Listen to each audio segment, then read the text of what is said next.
હવે આગળ વધે વધુ એક મહત્વના મુદ્દા પર, અને આ મુદ્દો છે રક્ષક ભક્ષક બન્યો છે અને હવે એક્શનમાં છે ડીજીપી। 10 નવેમ્બરનો એ દિવસ કે જ્યારે બોપલ વિસ્તારમાં પ્રિયાંશુ જૈન જે માયકાનો વિદ્યાર્થી છે, સ્ટુડન્ટ છે, તેનું મર્ડર કરી દેવામાં આવ્યું હતું અને પછી બોપલ પોલીસે ઘણી બધી તપાસ કરી, કોઈ હાથ ન લાગ્યું। પછી એક સ્કેચ જાહેર થયો હતો અને પછી અમદાવાદ ક્રાઇમ બ્રાન્ચે તપાસનું બીડું હાથમાં લીધું। એક બાદ એક કડીઓ જોડતા ગયા અને પંજાબથી ઝડપી લેવામાં આવ્યો છે પોલીસ કર્મીને, વિરેન્દ્રસિંહ, કે જેને આજે પોલીસ મીડિયા સમક્ષ લઈને આવી હતી, કારણ કે આખી ઘટનાનું રિકન્સ્ટ્રક્શન કરવાનું હતું। કેવા હાલ થયા વિરેન્દ્રસિંહના? આ કોઈ રીઢો ગુનેગાર નથી, આ પોલીસ કોન્સ્ટેબલ છે જેના ઉપર અત્યારે આરોપ છે, એને હત્યા કરી નાખી છે।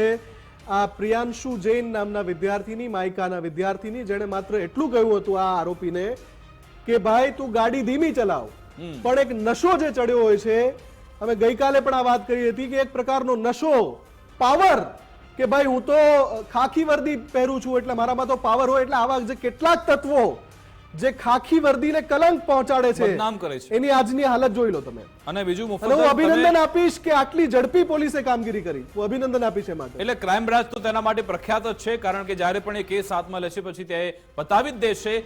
સાથે સાથે આ આખા કેસમાં તમે જે નશાની વાત કરી, એને ખાખીનો નશો તો હતો જ, પરંતુ વિગત એવી પણ છે કે તે દારૂના નશામાં, બિલકુલ નશાની પણ તેને ટેવ હતી, એટલે કે રીઢો ગુનેગાર હતો। અગાઉ પણ એક કોલ સેન્ટર કાંડમાં તેનું નામ સામે આવ્યું હતું અને તેને સસ્પેન્ડ પણ કરવામાં આવ્યો હતો।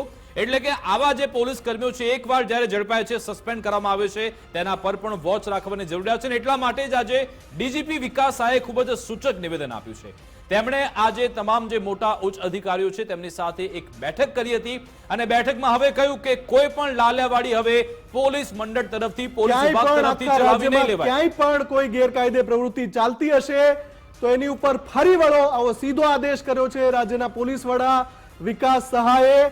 એમણે તમામ પોલીસ કર્મચારી આખા ગુજરાતના અને તમામ ઉચ્ચ પોલીસ અધિકારી જેમના હાથમાં વહીવટી સંચાલન પણ હોય છે, તમામ સાથે વાત કરી કે ક્યાંય પણ આવી ગુનાહિત પ્રવૃત્તિ ચાલતી હોય, ગેરકાયદે પ્રવૃત્તિ ચાલતી હોય અને એમાં જો પોલીસની પણ નાની મોટી સંડોવણી હોય તો આકરા પગલા લો, આકરી કાર્યવાહી કરો, ફરી વળો, ક્યાંય પણ આ પ્રવૃત્તિ ચાલવા ન દો। એના માટે કહ્યું છે કે ઝીરો ટોલરન્સની નીતિ અપનાવો, પણ રાજ્યને ખાખીને આવું કલંક ન લાગવા દો, બિલકુલ ન લાગવું જોઈએ। અને પોલીસ પર સૌ કોઈને વિશ્વાસ છે, આશા છે કે સેવા, સુરક્ષા, શાંતિની જે વાત કરવામાં આવે છે તેને ફળીભૂત કરે છે આપણી પોલીસ, અને અમને પણ વિશ્વાસ છે। પરંતુ કેટલાક આવા જે ભ્રષ્ટ અધિકારીઓ છે, નકામા અધિકારીઓ છે, તેમનો સિસ્ટમમાંથી સફાયો થવો